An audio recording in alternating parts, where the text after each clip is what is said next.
kita tidak boleh menyebut itu sebagai nakal, itu lebih banyak munculnya karena masalah pengasuhan keluarga yang kurang pas. Kalimat terakhir ini yang penting dalam versi mereka. Karena setiap anak punya versi masing-masing. Yes, tidak bisa anak-anak kemudian diminta pintar matematika semuanya. Pendidik utamanya anak-anak itu ya keluarga, ya orang tua, bukan sekolah. Sekolah itu nomor 2.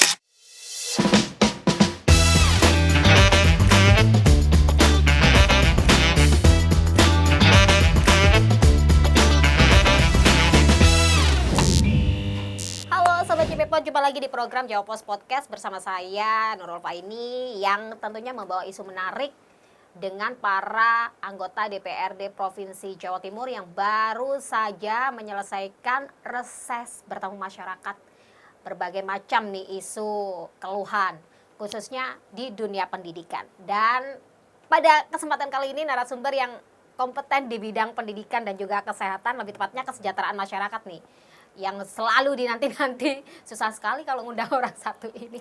Wakil Ketua Komisi DPRD Provinsi Jawa Timur, Ibu Hikmah Baifaki dari fraksi PKB. Ya. Bu, terima kasih ya Ibu sudah menyempatkan waktu ke sini loh. Terima kasih juga Vianney udah diundang ke sini. Antri.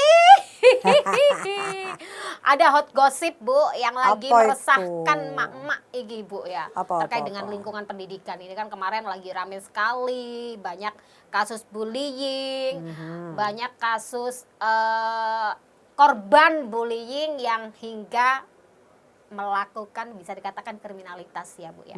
Nah ini juga kemarin menjadi sorotan Pak Presiden. Beliau berstatement bahwa mendukung nih, sebenarnya mendukung dengan apa yang dilakukan oleh guru-guru dalam menindak siswa-siswa yang dikatakan mungkin tidak disiplin. Saya tidak ngomong nakal ya Bu, kurang disiplin. Nggak boleh menyebut anak nakal. Iya nggak boleh. Ini rada ambigu nih Bu. Guru-guru bingung mau nindak nanti dilaporin. Nanti ujungnya dipecat Bu ya kan, yang kayak kemarin-kemarin itu. Terus kalau nggak ditindak ya kita harus bersedih juga dengan apa yang terjadi di Jakarta. Mungkin keterlambatan menindak sampai nekat seperti itu. Tapi kalau jenengan sendiri Bu, melihat kasus di Jawa Timur, perlu nggak sih sebenarnya ada dukungan seperti zaman dulu? Mungkin Bu, guru ini punya peran utamanya gitu Bu. Ya, sesungguhnya yang terjadi hari ini ketika kriminalisasi terhadap guru meningkat ya. Jadi guru dikriminalisasi oleh wali murid atau oleh pihak-pihak lain di luar sekolah karena melakukan tindakan yang dianggap dalam tanda kutip itu kekerasan kepada siswa, itu lebih disebabkan karena proses komunikasi yang terhambat. Lebih disebabkan karena tidak adanya satu pemahaman yang sama terkait pendidikan kepada anak-anak, pendisiplinan dalam versi guru dan versi orang tua itu tidak ada dalam satu frame yang sama, tidak dalam frekuensi yang sama. Apa yang dimaksudkan oleh guru sebagai pendisiplinan diterima oleh orang tua sebagai bentuk perlakuan kekerasan kepada anak. Apa yang dilakukan oleh guru dalam kerangka menegakkan tata tertib diterima oleh orang tua sebagai bentuk kekerasan yang melampaui batas. Ini kan artinya ada ketidaksinkronan ya, ketidaksamaan pendapat tentang apa itu kekerasan di sekolah dulu. Ya, batasan kekerasan itu seperti apa sih? Apakah boleh memang kekerasan itu dinormalisasi dalam bentuk tatib ya? Sampai batas mana itu disebut sebagai kekerasan? Karena ini menjadi bias ya, itu menjadi bias karena misalnya ada banyak di dapil saya kasus murid dipukul dengan penggaris. Memang membiru namanya dipukul pakai penggaris ya. Tapi itu sampai menimbulkan pelaporan ke aparat penegak hukum dan berlarut-larut kasusnya. Dan ini tidak satu kali, beberapa kali terjadi untuk banyak kes-kes yang berbeda yang prinsipnya adalah orang tua jarene wong Surabaya gak nerimano anaknya diperlakukan kaya ngono ya. Mergo nang omah gak tau tak konokno. Ya belum tentu juga. Anak-anak dalam kasus yang kita amati justru anak-anak yang oleh orang tuanya dibelani dengan mati-matian ini justru ketika di rumah juga mendapatkan perlakuan yang kurang baik juga. Jadi ini problemnya di mana? Gitu. Problemnya adalah di kata kurangnya dibangun awareness bersama tentang tugas dan fungsi guru terhadap dalam hal mendidik anak-anak ya. dan tugas orang tua dalam mendukung proses pendidikan di sekolah tersebut. Anak-anak di sekolah itu kan cuma beberapa jam. Selebihnya anak-anak tinggal bersama orang tua mereka. Kalau mau ngomong lebih banyak mana pewarnaan dalam sikap dan karakter anak-anak antara dipengaruhi oleh situasi di sekolah dengan di rumah, di lingkungan rumah dan di lingkungan masyarakat, tentu ya di luar sekolah lebih banyak mempengaruhi karena mereka punya spending waktu yang lebih panjang ketika di rumah dan bersama lingkungan masyarakat di sekitar rumahnya. Artinya sebetulnya kalau mau ngomong kembali ke situasi di mana kita suka curhat tentang beberapa anak yang mengalami problem perilaku ya, kita tidak boleh menyebut itu sebagai nakal. Itu lebih banyak munculnya karena masalah pengasuhan keluarga yang Di kurang rumah. pas Oke. ya. Ini mau pakai indikator empirical bisa loh. Misalnya begini. Apa Ketika ya indikatornya kenyataan di lapangan, realita di lapangan. Ketika COVID dan pembelajaran dilaksanakan secara daring itu justru ada banyak kekerasan terhadap anak terjadi di lingkungan rumah. Oke, baru konangan.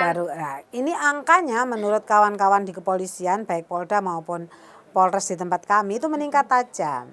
Justru ketika anak-anak sedang berada di rumah, tidak sekolah, anak-anak banyak mengalami problem kekerasan dari anggota keluarga lain maupun dari lingkungan sekitarnya. Mengalami kekerasan seksual juga banyak. Pada fase di mana anak-anak tidak belajar ke sekolah.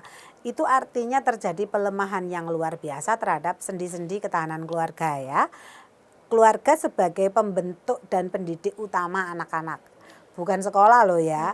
Pendidik utamanya anak-anak itu ya keluarga, ya orang tua, bukan sekolah. Sekolah itu nomor 2 gitu ya. Ini saya juga belajar loh Bu. Tanggung jawab awal itu di orang tua. Jadi ketika kemudian orang tua tidak memiliki kemampuan, lalu ketika anaknya bermasalah menanggapinya juga dengan berbeda, tidak pada semestinya ya akan terjadi masalah. Itu satu. Saya ngomong kayak gini bukan berarti saya menormalisasi tindakan kekerasan yang dilakukan guru ya. Apapun itu tidak benar memperlakukan anak-anak dengan kekerasan. Ini hanya menjelaskan dulu, edukasi kita dulu. Iya. Saya sering menyampaikan kepada guru-guru karena ini kebetulan Komisi E belum selesai, ini masih berlangsung kurang beberapa titik lagi. Kami keliling di 24 titik cabang dinas. Bertemu dengan guru, kepala sekolah dan tim pencegahan kekerasan di sekolah yang ter-SK. Dan mereka semua belajar kembali tentang bagaimana memperlakukan anak-anak dengan tepat. Kami sendiri memahami bahwa perspektif yang dibangun oleh guru dan kepala sekolah tentang menangani anak-anak berperilaku khusus itu memang harus clear dulu. Karena begini, saya juga kritik. Ini kalimat saya yang pertama tadi sebagai pengantar itu untuk orang tua ya. Memberikan penyadaran lah untuk kita semua sebagai orang tua. Jadi balance di orang tua iya, lingkup sekolah iya. Sekarang untuk stakeholder di sekolah, saya sampaikan begini waktu ketemu itu. Saya setidaknya ngisi di 6 titik. Saya sampaikan begini, tolong kalau dihitung perhatian kita kepada anak-anak yang berprestasi, yang menonjol prestasi akademik atau prestasi bakat minatnya, yang menyumbang piala-piala yang ditumpuk-tumpuk sampai ke langit-langit kantor kepala sekolah itu, dengan anak-anak yang jauh lebih banyak jumlahnya tapi mereka tidak berprestasi, mereka mungkin dalam kacamata panjenengan, saya ngomong begitu, mereka mungkin dalam kacamata panjenengan para kepala dan sekolah dan guru-guru ini anak-anak yang dalam tanda kutip bermasalah, yang bisa jadi sudah sampean stigma sebagai anak nakal dan itu nggak boleh terjadi, saya bilang begitu. Perhatian yang sampean berikan lebih banyak mana? Kepada sedikit anak yang nyumbang piala tadi atau kepada anak-anak yang jumlahnya lebih besar? Diam mereka. Saya langsung sampaikan lagi, oke, saya kasih lebih teknis lagi dalam situasi wisuda. Wisuda sing sambutan sopo, akeh kan? Kepala sekolah, mungkin ketua panitia pelaksana kepala sekolah, mungkin kakak kacapdin, mungkin perwakilan orang tua, semuanya ngomong soal prestasi. Sekolah ini sudah ini, yang lolos PTN ini, yang ya gitu. Padahal itu berapa persen dari sekian anak yang diwisuda? Coba. Nggak sampai 5%, nggak sampai 10% dari anak yang diwisuda. Dan kita mendudukkan mereka di situ tapi tidak mengajak mereka bicara. kita mendudukkan mereka di situ dan membiarkan mereka tidak tersentuh oleh apa yang kita bicarakan, ini kesalahan.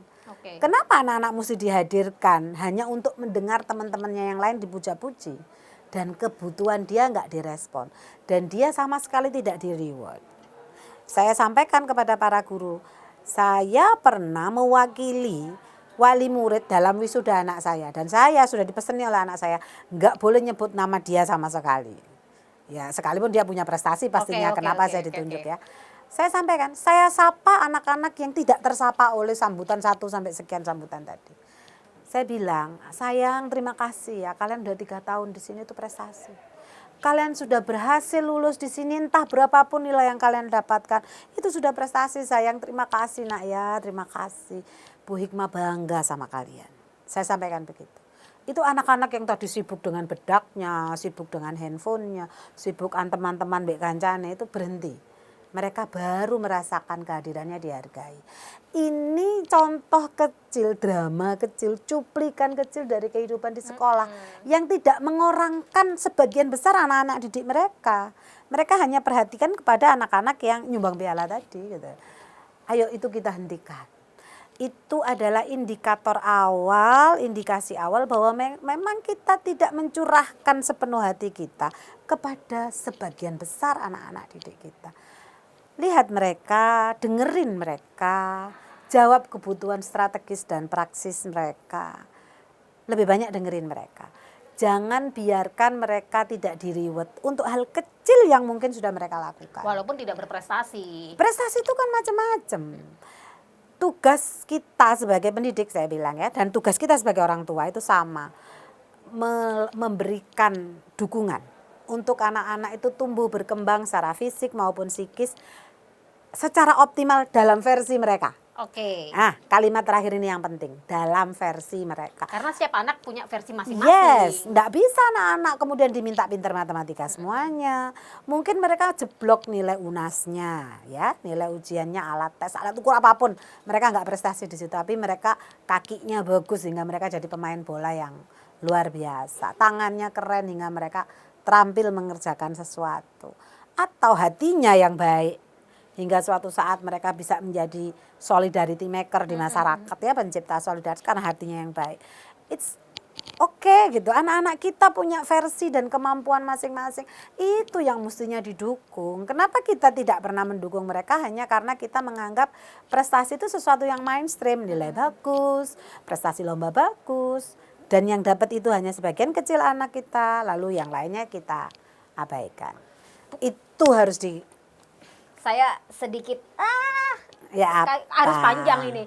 Bu, sebenarnya menanamkan jiwa, memberikan reward bagi mungkin yang disebutkan oleh Bu Hikmah tadi tidak perlu berprestasi yang begitu mencolok dengan membawa piala. Tapi bentuk inovasi dari kelas ke kelas itu sepertinya penting karena ya mohon maaf ya Bu, saya tidak. Ini saya jadi teringat waktu itu anak saya masih di TK, Bu. Sekolahnya itu bukan sekolah bagus, sekolah biasa, sekolah di kampung. Tapi di situ gurunya itu membuat sebuah kayak reward dalam hal itu memberikan motivasi. Ada pengkategorian, nanti di kelas ini siapa yang paling peduli, ada penilaian nih. Menurut ini mengingatkan saya ternyata itu penting sebenarnya. Walaupun dia tidak berprestasi secara akademik ini pinter. Terus ada kategori anak yang peduli dengan temannya, suka membantu, suka bertanya, suka bla. Kalau menurut saya sekolah anak sampean ku sekolah unggulan. Kalau sampean bilang, makanya saya bilang, iya. gini, ini persepsi yang harus kita luruskan di masyarakat. Sampean bilang tadi di kalimat awal, anak saya sekolah di sekolah kampung sih, nggak bagus. Kampung, Bu. Itu salah, itu sekolah unggulan. Itu sekolah yang gurunya keren, yang memahami situasi anaknya. Jadi kalau misalnya yang kita anggap selama ini sekolah unggulan itu adalah sekolah-sekolah yang rekrutmen anak-anaknya sudah dipele-pele, nun sewu ya. Lek arek kelas 1 SD mlebu SD unggulan kudu iso maca. Lah sapa guru sing gak seneng? Semua guru bisa mendidik dengan nyaman, apalagi orang tuanya anaknya orang mampu, pasti memberikan dukungan finansial, dukungan perhatian.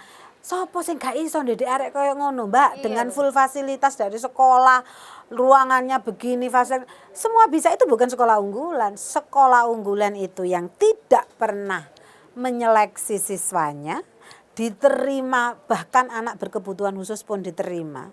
Lalu mereka mendidik anak-anak itu dengan sepenuh hati, sepenuh cinta. Benar. Dan mengembangkan kemampuan mereka dalam versi mereka masing-masing. Seperti saya bilang, itu sekolah unggulan. Kalau sekolah kadek nyeleksi kono kene, nyeleksi wong tua, nyeleksi anak, itu tutup sekolah unggulan, Mbak. Iya, Full benar. fasilitas lagi. Ini kesalah kaprahan yang harus kita luruskan. Iya. Maka ketika guru minim fasilitas tapi bisa memberikan warna yang berbeda dalam mendidik anak, itu justru sekolah unggulan. Orang tua mesti beruntung anaknya sekolah di situ. Anak saya 4 tidak ada yang sekolah-sekolah yang disebut unggulan tadi ya. Tidak pernah saya berkeinginan anak sekolah saya sekolah di sekolah mahal. Kenapa? Karena itu tidak, ini pendapat pribadi, Oke, tidak terserah menjadi orang ya. jaminan. Ya, Oke. ini tentu tidak harus menjadi pendapat orang Oke, lain juga. ya. Cuman dalam pandangan saya, karena saya jarang di rumah, ya, saya sibuk banget, maka bagi saya jauh lebih penting mendidik karakter anak-anak saya dibanding prestasi akademisnya. Benar. Karena dan bagi saya mereka ada dalam situasi di mana mereka bergaul dengan sebanyak mungkin temannya yang berbeda-beda, itu adalah arena yang cukup bagus untuk membangun karakter mereka menjadi lebih punya empati, punya kesantunan, penuh dengan welas asih, toleransi tinggi. Ini ilmu-ilmu hidup yang tidak ada SKS-nya ya, tapi sulit benar. sekali. P5 aja susah mencapai ini. P5 tuh Benar. maunya kan ke sini, tapi ini kan susah di target kompetensinya itu susah untuk diukur gitu ya. Iya. Gimana sih target kompetensi anak kita berempati, kan akhirnya ke kognisi lagi alat ukurnya gitu. Makanya kemudian saya menyampaikan kita harus waspada bahwa kebutuhan Indonesia ke depan tentang generasi emas itu bukan hanya anak berprestasi, tapi anak yang tahan banting, yang adaptif, yang bisa bekerja dalam tim, mampu berkolaborasi, nggak egois loh. Ini model pendidikan yang kayak gimana di rumah maupun di sekolah yang bisa mewujudkan generasi semacam itu PR-nya.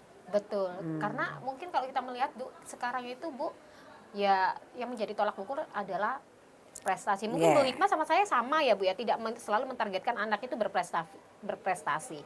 Tapi ya hampir sama Orang Bu. tua lain belum tentu. Belum tentu prestasi menjadi keunggulan dan menjadi reward kebanggaan tersendiri. Nah. Padahal itu kadang kalau misalkan anaknya yang nggak bisa itu kan jadi beban moral juga. Betul, saya sudah pernah nanganin karena saya punya lembaga yang menanganin. Ambe rodok curhat iki Iya. ya. Saya di Malang tuh punya lembaga yang nanganin perempuan dan yayasan saya namanya Kopatara, menanganin perempuan dan anak korban kekerasan. Suatu kali di tahun berapa saya lupa ya, ada anak yang tidak bisa masuk ke sekolah unggulan paling top di Malang, tapi masuk ke sekolah unggulan grade kedua. Itu ibunya ngomong dia kecewa. Padahal anak ini kok kompetitif banget ya, karena sama ibunya di-push dengan berbagai pelatihan. Bintek ini itulah, pokoknya ibunya harus masuk sini. Nah, ketika anaknya akhirnya nggak bisa lolos, ibunya menunjukkan kekesalannya. Besoknya anaknya langsung drop dan harus ditinggal di RSJ, rumah sakit jiwa.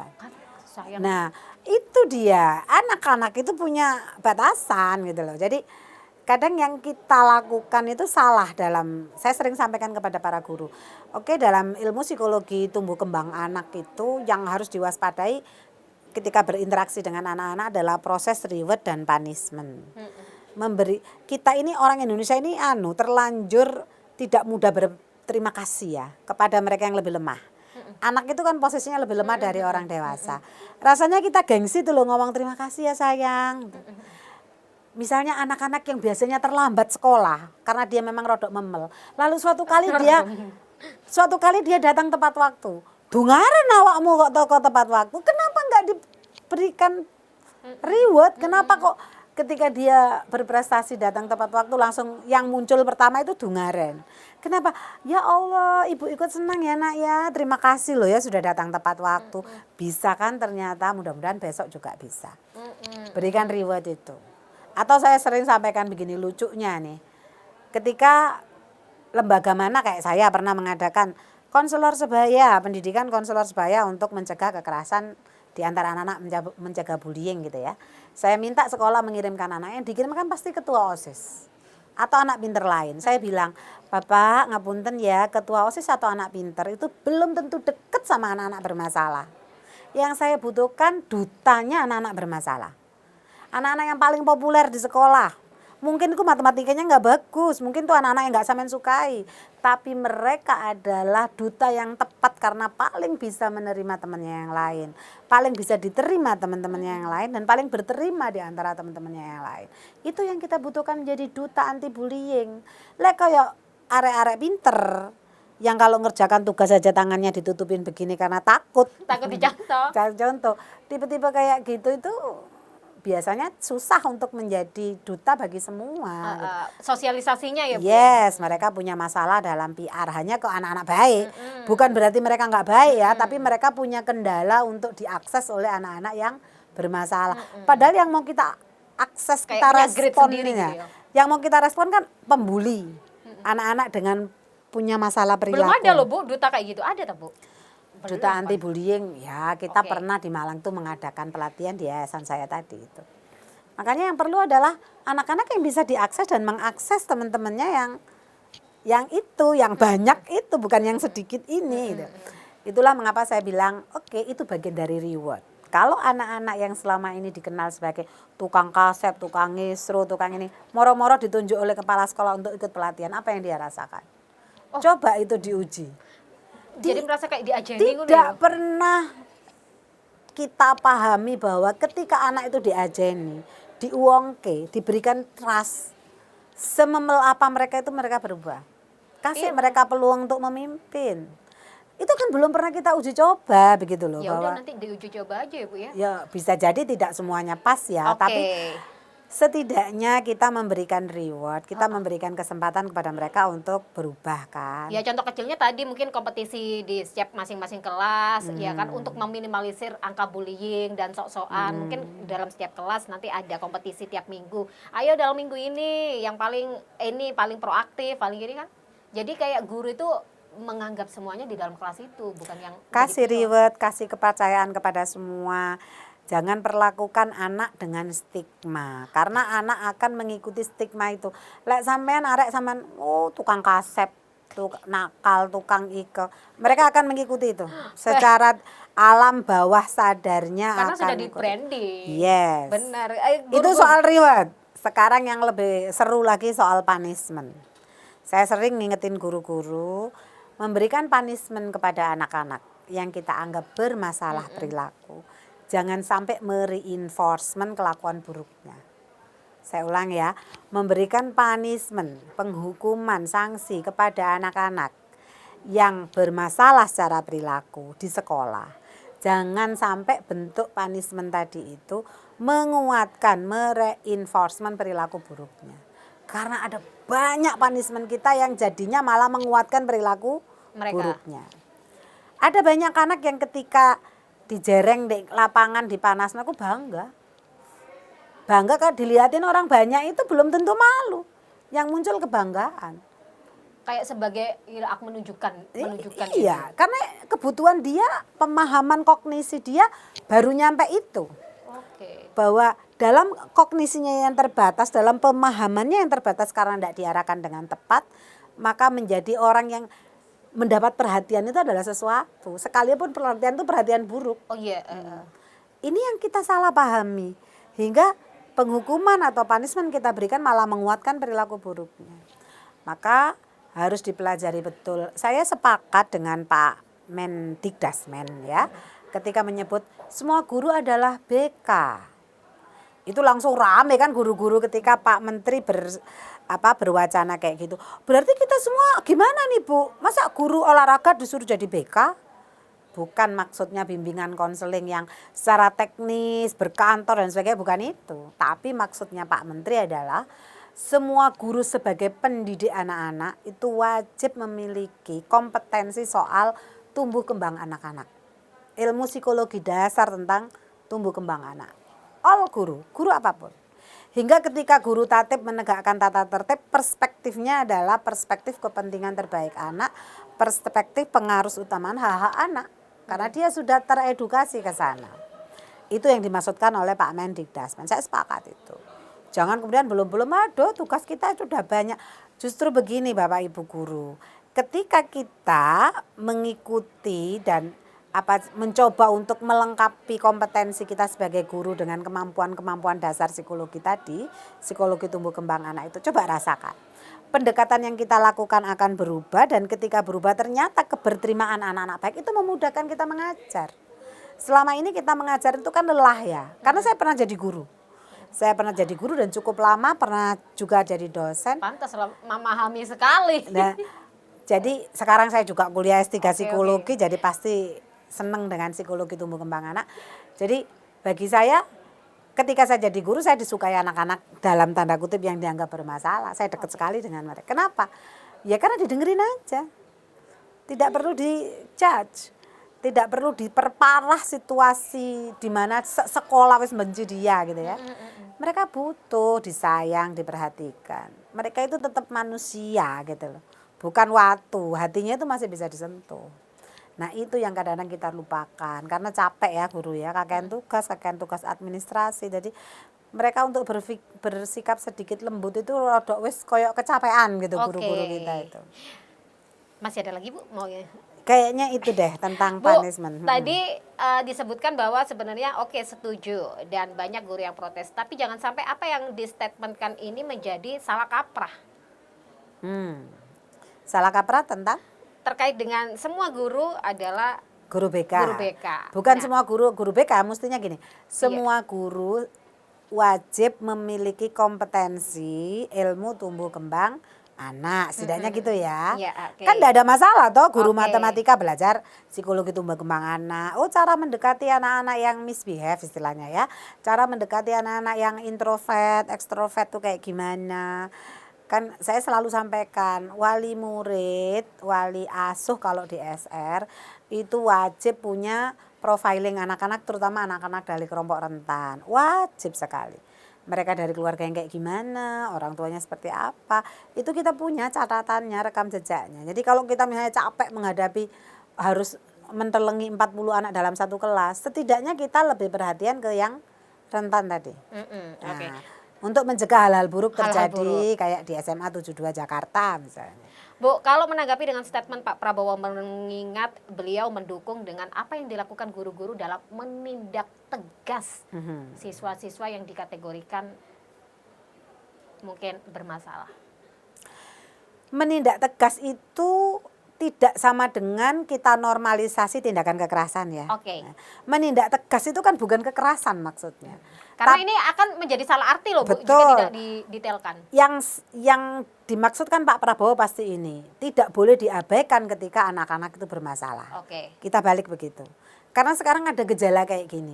Ketika guru takut dikriminalisasi, takut sedikit-sedikit mau dilaporin sama orang tua, sama LSM, mau yang mana-mana gitu ya. Maka mereka memilih untuk apatis guru-guru ini. Bah awakmu nakal, bah awakmu dadi kaya apa. Guru-guru negur itu enggak mau. Di depan mata melok-melok arah ini melakukan tindakan bermasalah, itu guru malas untuk negur. Kenapa? Karena mereka udah jengah dengan proses kriminalisasi yang terjadi. Apakah kita orang tua mau situasi sekolah kayak gitu? Saya kembalikan pada orang tua. Kalau saya sih nggak mau Bu. Nah ya tentu. Kalau enggak mau berikan kesempatan kepada guru untuk mendidik dengan benar. Maka yang disampaikan Pak Prabowo tadi adalah menegaskan guru itu punya tusi mendidik, mendampingi anak-anak tumbuh dan berkembang sesuai dengan potensi mereka. Maka berikan kesempatan kepada guru, berikan kepercayaan kepada guru untuk melakukan itu. Karena kan sudah diamanahkan ke sekolah ini. Berikan kepercayaan. Saya enggak membenarkan tindakan kekerasan ya. Oke. Normalisasi kekerasan enggak. Tidak. Cuman saya pribadi nih enggak berlaku untuk orang lain ya. Misalnya anak saya di pondok lalu kemudian enggak hafal lalu tangannya dipukul dalam batasan yang wajar. Itu menurut saya masih fine. Saya pribadi. Karena mukulnya kiai itu dalam batasan kasih sayang. Nah, itu bentuk penghukuman yang mengingatkan bahwa ndak enak kan dipukul itu, maka kamu harus tahu bahwa jangan sampai kena pukul lagi, maka tugas-tugasmu harus selesai gitu ya. Itu pun harus disertai ke pemahaman guru bahwa memang anak ini lalai bukan karena ndak mampu, beda loh ya. Ojo dituntut semua anak hafal sekian hadis padahal ada anak yang memang kapasitasnya nggak bisa. Makanya kan deep learning itu sebagai paradigma tidak ada target kompetensi sak kelas, Mbak. Guru-guru tuh kan sering gelisah, nanti target kompetensinya tidak tercapai.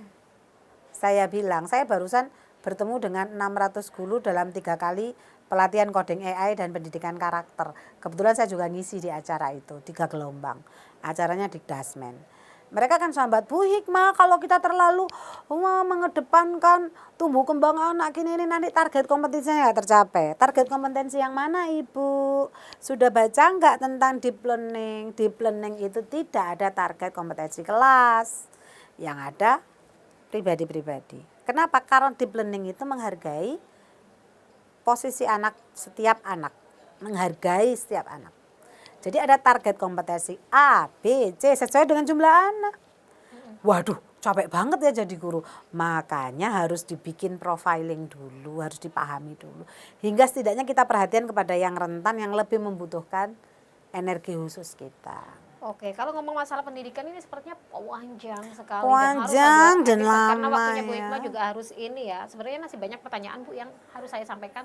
Tapi karena agenda Bu Hikmah yang begitu padat, dari topik ini Bu, terakhir mungkin ya Bu, ini sepertinya kita perlu nggak sih Bu, kita mengembalikan marwah seorang guru waktu zaman dulu saya mungkin masih SD atau Bu Hikmah masih sekolah, kan sangat 360 derajat perubahannya Bu ya.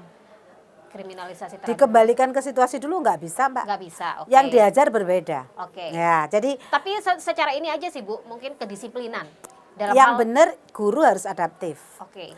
Yang diajar anak-anak yang berbeda, mereka ada dalam situasi yang berbeda. Kalau ngajar aku, sing umure 54, aja ngajar sampean, sing umure piro 30 sekian misalnya. Itu beda dengan ngajarin anak-anak Gen Z, Gen Alpha sekarang yang mereka lahir procot menghirup dunia digital misalnya. Informasi yang didapat anak-anak jauh lebih cepat dan terbuka dibanding kita-kita. Jadi guru ya harus adaptif. Ini sesuai dengan yang dikatakan James Levin dan James Nolan, 2 ahli pendidikan. Dia mengatakan begini, kalau mau kelasnya efektif yang harus berubah guru dulu. Oke. Bukan siswa, jadi gurunya dulu yang berubah. Berubah apanya? Berubah cara pandang.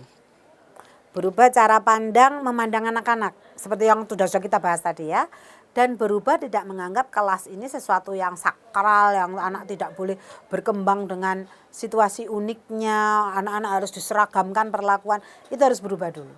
Karena hanya dengan guru yang adaptif dan mau berubah, pendidikan ini bisa diinginkan. Nah, tentu kemudian rentetan dari tuntutan itu banyak, akan banyak muncul misalnya, Bu Hikmah kalau kita terlalu dituntut tolong dong dilihat bagaimana well-being kita. Beda lagi kan ya. Itu saya tahu bahwa sampai sekarang mungkin kesejahteraan atau well-being guru itu belum pada tarafan yang, terutama guru swasta ya, belum pada titik yang menggembirakan. Tapi ya kalau kita kepingin mendidik anak dan kita kepingin optimal tugas suci ini dijalankan, tentu kita tidak boleh menunggu itu juga kan. Oke. Dengan segala keterbatasan yang dimiliki oleh sekolah, dengan segala keterbatasan yang kita miliki sebagai pendidik, monggo saya pikir masih bisa diupayakan setidaknya untuk bersikap adaptif terhadap situasi anak-anak kita yang dinamis perubahannya. Tapi kalau masalah kedisiplinan Bu? Disiplin itu tidak sama dengan melakukan kekerasan. Itu saja dulu. Oke. Tatib itu bukan barang mati. Tatib itu kalau diciptakan 5 tahun yang lalu sudah lagi tidak lagi sesuai, ubah dong. Itu kan bukan kitab suci gitu. Saya sering menyarankan ini kepada kepala sekolah, kenapa enggak sekali waktu bikin anak-anak ikut serta membuat tatibnya. Oke, terlibatkan ya? Melibatkan, itu namanya self regulasi ya. Mereka melakukan meregulasi dirinya sendiri, karena kalau mau mendidik anak untuk bertanggung jawab, muncul responsibility-nya. Salah satu kuncinya itu bikin mereka punya self regulation ya. Punya kemampuan untuk bikin rule atas dirinya sendiri. Nah, itu bisa secara teknis gimana? 3 bulan sekali bikin surat terbuka misalnya, anonim. Kita akan tahu masukan dari anak-anak akan bejibun. Tanpa dikasih nama kalau malu. Ya kalau dikasih nama pasti tidak ada yang mau tulis. Kalau capek 3 bulan sekali, 1 semester sekali. Dari situlah guru dan kepala sekolah menyusun tata tertib. Oke. Ya, karena itu berarti berasal dari anak-anak. disepakati bersama anak-anak. Anak-anak kayak gini-gini gimana? Mereka sepakat, pasti mereka akan menjalankannya dengan lebih kuat lagi. Oke, menarik. Harus ada episode lagi membahas ini nih Bu, karena ini agak tidak henti-hentinya ya kasus atau problem-problem yang ditemukan di dunia pendidikan Ya. ya Bu. Mengingat ini berkaitan dengan generasi penerus bangsa, tapi kalau yang saya garis bawahi adalah apapun yang dilakukan anak dan apapun sikap yang diambil oleh guru, tentunya peran orang tua yang sudah menitipkan anak di lingkupan pendidikan ini tidak serta-merta hanya mendengarkan dari satu sisi saja ya, Ya. untuk menghindari miskomunikasi agar tidak salah paham itu ya Mbak. Ya.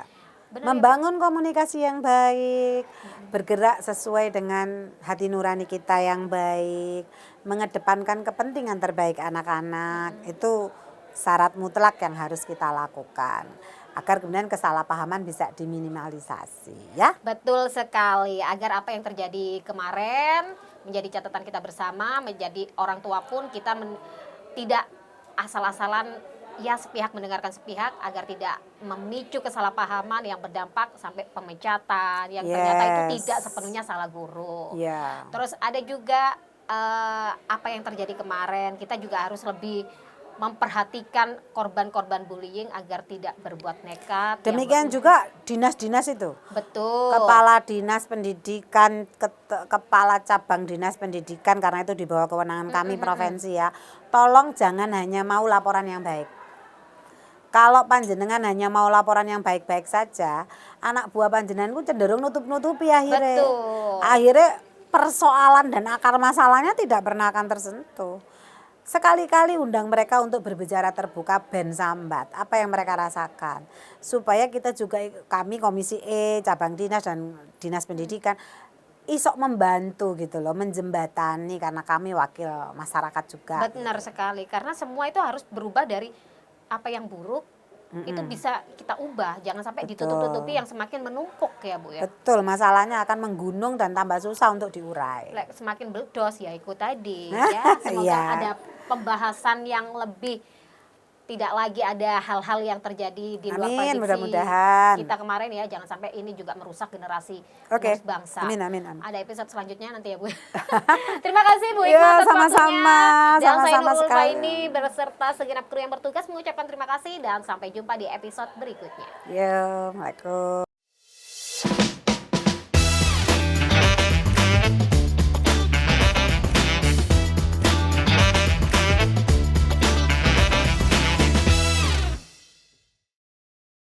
Dipersembahkan oleh